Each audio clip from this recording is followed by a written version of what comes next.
Hello Redmi lovers, আপনারা সবাই জানেন রেডমি 13 সিরিজ কিন্তু গ্লোবাল মার্কেটে লঞ্চ করে দিয়েছে। বেশ কিছুদিন হয়েছে। ফাইনালি রেডমি 13 প্রো ফোনটি বাংলাদেশে চলে এসেছে। আজ আপনাদের জানাবো এই ফোনটি আপনাদের জন্য কতটুকু ভ্যালু ফর মানি প্রোভাইড করছে। এছাড়াও এই ফোনটির হাইলাইটেড ফিচারের মধ্যে রয়েছে 1809 নিটস পর্যন্ত পিক ব্রাইটনেস, যা এর আগে রেডমির কোনো ফোনে আমরা দেখতে পাইনি। পাশাপাশি 200 মেগাপিক্সেলের ক্যামেরা থাকছে, যা আপনাকে দারুণ একটা এক্সপিরিয়েন্স প্রোভাইড করবে। এছাড়াও একদম নতুন একটি প্রসেসর এই ফোনটাতে প্রোভাইড করা হয়েছে, যা স্ন্যাপড্রাগন 7 Gen 2, যেটা কিন্তু এই বাজেটের মধ্যে বেশ বড়সড় একটা সারপ্রাইজ দিতে চলেছে। আরও থাকছে 16 জিবি পর্যন্ত র্যাম বাড়ানোর সুবিধা। তো আরও নতুন সব ফিচার দিয়েছে এই ফোনটিতে। তো সেই পর্যন্ত আমাদের সাথে থাকুন, আর আমাদের চ্যানেলটি যারা এখনও সাবস্ক্রাইব করেন নাই অবশ্যই চ্যানেলটি সাবস্ক্রাইব করে চলুন আজকের মূল ভিডিওতে ঝাঁপিয়ে পড়া যাক। তো বরাবরের মতোই আমি আছি পারভেজ হাসান, আর আপনারা দেখছেন আপনাদেরই পছন্দের চ্যানেল PhZoNe। তো বেশি কথা না বলে চলুন আজকের মূল ভিডিওতে ঝাঁপিয়ে পড়া যাক। তো ঝাঁপিয়ে পড়ার আগে আমাদের চ্যানেলটি যারা এখনও সাবস্ক্রাইব করেন নাই অবশ্যই চ্যানেলটি সাবস্ক্রাইব করে দেবেন এবং পাশে থাকা বেল আইকনটি মাস্টলি চেপে দেবেন। শুরুতে যদি আমরা ফোনটার ডিজাইন নিয়ে কথা বলি তাহলে বলতে হয় এই ফোনটি দেখতে খুবই প্রিমিয়াম করা তৈরি করা আছে, এবং বডিতে থাকছে গ্লাস এবং ফ্রেমে থাকছে প্লাস্টিক, এবং এই ফোনটি ইনহ্যান্স ফিলগুলো দারুণ ছিল। এছাড়াও বডির টাইপ ছিল বেশ আই ক্যাচিং এবং খুবই গ্লোসি হওয়ার কারণে ব্যাক ফিনিশটা গ্লাসে হওয়ার কারণে বেশ প্রিমিয়াম দেখাচ্ছিল। এবং পাশাপাশি ট্রিপল ক্যামেরা সেট আপ রয়েছে এই ফোনটিতে, যা দেখতে খুবই সুসজ্জিত লাগে এবং দেখতে খুবই গর্জিয়াস লাগে। এবং ফ্রন্ট সাইডে রয়েছে পাঁচশোল ডিসপ্লে, যেটাতে কর্নিং গোরিলা গ্লাসের ভিক্টাসের সাপোর্ট দেওয়া আছে। এছাড়াও এই ফোনটার যদি আপনি ওয়েট দেখেন তাহলে রয়েছে 187 গ্রাম এবং থিকনেস রয়েছে মাত্র 8 মিলিমিটার, যেটা কিন্তু বেশ লাইট ওয়েট একটি ফোন। এছাড়াও আরও থাকছে IP54 এর ডাস্ট এবং ওয়াটার রেসিস্ট্যান্ট। সো এই ক্ষেত্রে কিন্তু আপনি একটা ভালো ফিচার এটাতে পেয়ে যাচ্ছেন। মানে আপনি চাইলে ইচ্ছা মতো বৃষ্টির মধ্যে ভিজতে চলে আসতে পারবেন, বা ধুলাবালি থেকে আপনাকে বেশ প্রোটেক্ট করবে। বাট আবার ইচ্ছা করে আবার পানিতে ফেলেন না, তাইলে হিতে বিপরীত হতে পারে। পাশাপাশি এই ফোনটাতে পোর্টস এন্ড বাটন গুরুত্বপূর্ণ সকল রকমের জিনিসই দেওয়া আছে, যেমন আয়ার ব্লাস্টার রয়েছে, নয়েজ ক্যান্সেলেশন মাইক রয়েছে এবং 3.5mm হেডফোন গুরুত্বপূর্ণ জিনিস এটা কিন্তু দেওয়া রয়েছে, এবং ডুয়েল স্টেরিও স্পিকারের সুবিধাও এই ফোনটাতে রয়েছে, যা কিন্তু আপনাকে বেশ দারুণ একটি সাউন্ড সিস্টেম প্রোভাইড করবে। তো ডিসপ্লে নিয়ে শুরুতে আমরা কথা বলতে গেলে শুরুতে বলতে হয় 6.67 ইঞ্চের একটি কোয়াড HD+ রেজলিউশনের ডিসপ্লে ওয়াইড করা হয়েছে। মানে আমরা সবাই কিন্তু ফুল HD+ রেজলিউশনের ডিসপ্লে দেখে অভ্যস্ত, বাট এখানে কিন্তু কোয়াড HD+, এটা কিন্তু একটা নতুন ডিসপ্লে রেজলিউশন। সো 1220:712 পিক্সেল পাচ্ছেন এই ফোনটিতে, যেটার PPI ডেন্সিটি থাকছে 446 PPI ডেন্সিটি। তো এটা মূলত একটি OLED প্যানেল। তো OLED প্যানেল নিয়ে অনেকে জানেন আবার অনেকে জানে না। এটাও কিন্তু সুপার অ্যামোলেড ডিসপ্লের মতোই, বাট সুপার অ্যামোলেড বা অ্যামোলেড না। তো OLED প্যানেল নিয়ে যারা জানেন না তাদের জন্য একটা ডেডিকেটেড ভিডিও আমরা তৈরি করব। সো সেই জন্য আপনারা অবশ্যই আমাদের চ্যানেলটি সাবস্ক্রাইব করে রাখবেন। পাশাপাশি এই ফোনটাতে রয়েছে 68 বিলিয়ন কালার যুক্ত একটি ডিসপ্লে, এবং এটাতে রয়েছে 120 হার্টজ রিফ্রেশ রেট এবং ডলবি ভিশনের সাপোর্ট, HDR10+ এর সাপোর্ট। সবচেয়ে বড় বিষয় হচ্ছে এটাতে রয়েছে 1800 নিট পিক ব্রাইটনেস, যেটা কিন্তু আপনি আউটডোরে বা ডিরেক্ট সানলাইটে গেলেও এই ফোনটার ডিসপ্লে নিয়ে কোনো রকম প্রবলেম ফেস করবেন না।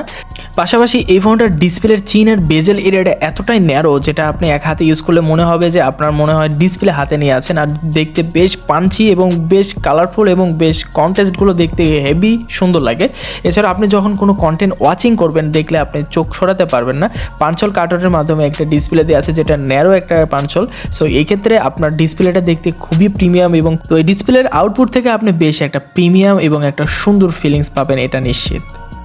তো পারফরমেন্স সেকশনে কথা বলতে গেলে শুরুতে বলতে হয় Android 13 ভার্সন পাবেন, যেটা আউট অফ দ্য বক্স, এবং পাশাপাশি কয়েক বছর আপডেটও পেয়ে যাবেন। এবং ব্যাকএন্ডে থাকছে MIUI 14, যেটা মোটামুটি একটা ক্লিন অবস্থায় রয়েছে, বাট কখন যে বাগ ভালুকের দেখা দেয় এটা কিন্তু আমরা আসলে জানি না। তো আশা করা যায় নেক্সট আমাদের MIUI এর একটা আপডেট আসবে, যেটা কিন্তু রেডমি কিন্তু দাবি করেছে তাদের MIUIটা রাখবে না, নেক্সট কোনো একটা UI দিবে। তো সেটা যদি আপডেট পান তাহলে আশা করা যায় এদের এই প্রবলেমগুলো সলভ করার চেষ্টা করবে। এছাড়াও চিপসেট থাকছে একদম নতুন একটা চিপসেট, যেটা একদম স্ন্যাপড্রাগনের প্রসেসর, যেটা স্ন্যাপড্রাগন 7 Gen 2, যেটা 4 nanometer আর্কিটেকচার একটা বিল্ড করা প্রসেসর, যেটা আপ টু ক্লক থাকছে 2.4 GHz।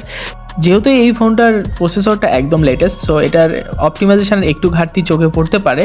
সো এই ক্ষেত্রে আপনি যদি গেমিং করে থাকেন বা গেমিং লাভার হয়ে থাকেন তাহলে কিন্তু এটাতে খুব সুন্দরভাবে গেম প্লে করতে পারবেন, কারণ এটা র্যাম ম্যানেজমেন্টও খুব ভালো ছিল। র্যাম থাকছে 8GB 16GB।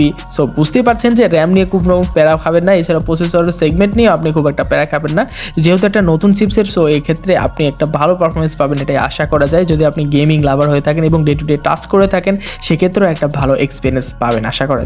তো এই ফোনটার জিবি সেকশনে থাকছে অ্যাড্রিনো 710, যেটা কিন্তু এই বাজেটের এই কোয়ালকম স্ন্যাপড্রাগন প্রসেসরের সাথে একটা কম্বিন করে দেওয়া হয়েছে।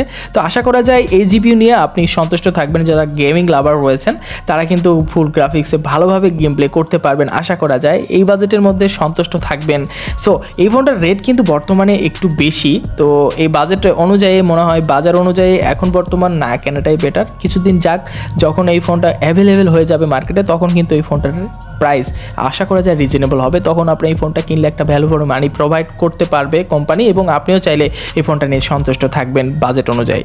পাশাপাশি এই ফোনটিতে 5000 mAh ব্যাটারির সাথে সাপোর্টার হিসেবে চার্জিং দেওয়া হচ্ছে 67 ওয়াটের, যেটা পাশাপাশি আপনাকে ভালো একটা চার্জিং ব্যাকআপ প্রোভাইড করবে এবং খুব দ্রুত চার্জ করতে সাহায্য করবে। এই ফোনটাতে রয়েছে 200 মেগাপিক্সেলের ক্যামেরা এবং 8 মেগাপিক্সেলের একটা আলট্রা ওয়াইড এবং 2 মেগাপিক্সেলের একটি depth sensor. So 200 megapixel camera এই ফোনটাতে যা কিছু আপনাকে অফার করছে এটা কিন্তু বেশ প্রিমিয়াম। যেমন আমরা স্যামসাংয়ের ফোনে কিন্তু 200 মেগাপিক্সেল ক্যামেরা দেখে আসছি, সেটা কিন্তু আমাদের সাধ্যের বাইরে, মানে অনেকের সাধ্যের বাইরে। তো এটা কিন্তু রিজনেবল প্রাইসের মধ্যে আপনাকে 200 মেগাপিক্সেল ক্যামেরা প্রোভাইড করছে, সাথে ওএস যুক্ত, এবং এই ফোনটার ক্যামেরা পিকচার কোয়ালিটি নিয়ে আশা করা যায় আপনি খুবই সন্তুষ্ট থাকবেন, ভালো ডিটেলস পাবেন। বাট এই ফোনটার 8 মেগাপিক্সেল ক্যামেরা রয়েছে যেটা আলট্রা ওয়াইড। অনেক রকমের বাজেটের ফোন আমরা দেখে আসছি, অনেক ব্র্যান্ডে দেখেছি, সেখানে কিন্তু আলট্রা ওয়াইড দেয়ই না। তো সেক্ষেত্রে এটা কিন্তু একটা থামস আপের যোগ্য। এই বাজেটের মধ্যে বা এই রেডমির ফোনগুলোতে আলট্রা ওয়াইড লেন্সগুলো দিয়ে দিচ্ছে, এটা কিন্তু একটা ভালো বিষয়। আলট্রা ওয়াইড দিয়ে আপনি খুব সুন্দর সুন্দর পিকচার কোয়ালিটি পাবেন। সো এটা কিন্তু আমরা ডিটেলসে যখন ফিজিক্যালি হাতে ফোন পেয়ে যাব তখন একটা ডিটেলস রিভিউ দিব। এছাড়াও এই ফোনটাতে আপনি 4K রেজলিউশন ভিডিও রেকর্ডিং করতে পারবেন, যেটা 30 FPS এবং 24 FPS। আর যদি আপনি 1080তে ভিডিও রেকর্ডিং করেন তো এই ক্ষেত্রে কিন্তু আপনি আপনার যে 30 FPS, 60 FPS এবং 120 FPS আপনি ভিডিও রেকর্ডিং করতে পারবেন, এবং 4K রেজলিউশনের ভিডিওর সাথে আপনি কিন্তু ইএস যুক্ত করতে পারবেন। ক্যামেরা নিয়ে কিন্তু 13 Pro এই ফোনটি কিন্তু বেশ আপনাকে ভালো কিছু অ্যাডভান্টেজ দেওয়ার চেষ্টা করেছে। আশা করা যায় আপনি এই বাজেটের মধ্যে নিয়ে এটা সন্তুষ্টই থাকবেন। তো এই ফোনটার আপনাদের কাছে কেমন লেগেছে? বর্তমানে এই ফোনটার প্রাইস যে দেওয়া আছে, মানে আমি এখন এটা স্পেসিফিকলি বলছি না কারণ বর্তমানে প্রাইস ওঠানামা করছে, আমি ডেসক্রিপশন বক্সে এটার প্রাইস দিয়ে দিব। তো এই যে এখন বর্তমানে 30, 31, 32-এর মধ্যে ফোনটার প্রাইস রয়েছে, বাট এই ফোনটা কিন্তু এই বাজেটের মধ্যে একটু বেশি প্রাইস মনে হচ্ছে, বাট ইন্টারন্যাশনাল মানে আনঅফিসিয়াল ফোনটি। বাট আপনি কিছুদিন পরে যদি এই ফোনটা কিনেন তাহলে আশা করা যায় এই ফোনটা খুবই রিজনেবল প্রাইসে আপনারা পেয়ে যাবেন, যখন অ্যাভেলেবেল হয়ে যাবে প্রত্যেকটা শপে, প্রত্যেকটা মার্কেটে। বাট এখন কিন্তু আপনি কি স্পেসিফিকলি কিছু শপে এই ফোনটা পেয়ে যাবেন, যেমন বসুন্ধরা সিটির মধ্যে আপনি কিছু স্পেসিফিকলি শপে আপনি পাবেন। আদারওয়াইজ আপনি একটু খোঁজাখুঁজি করলে দেখা যাচ্ছে খুব রেয়ার কিছু শপে আপনি পাবেন। তো এই শপগুলোতে কিন্তু এখন ওভার প্রাইসে সেল হচ্ছে। তো সেক্ষেত্রে আমরা আপনাদেরকে রিকমেন্ড করবো যে কিছুদিন পর এই ফোনটা কিনেন, তাহলে দেখা যাচ্ছে একটা রিজনেবল প্রাইসে আপনি ফোনটা পারচেস করতে পারবেন। সো সব মিলে এই ফোনটি আপনার কাছে কেমন লেগেছে অবশ্যই বিস্তারিত আমাদের কমেন্ট বক্সে জানাতে ভুলবেন না, এবং ভিডিওটি ভালো লাগলে লাইক করতে ভুলবেন না। তো এই পর্যন্ত যারা আমাদের ভিডিওটি ধৈর্য ধরে দেখেছেন তাদেরকে অসংখ্য অসংখ্য ধন্যবাদ। এখনও যারা আমাদের চ্যানেলটি সাবস্ক্রাইব করেনি অবশ্যই চ্যানেলটি সাবস্ক্রাইব করে দিবেন, এবং এই ভিডিওটি কেমন লেগেছে অবশ্যই মতামতটি কমেন্ট বক্সে কমেন্ট করে জানিয়ে দিতে ভুলবেন না।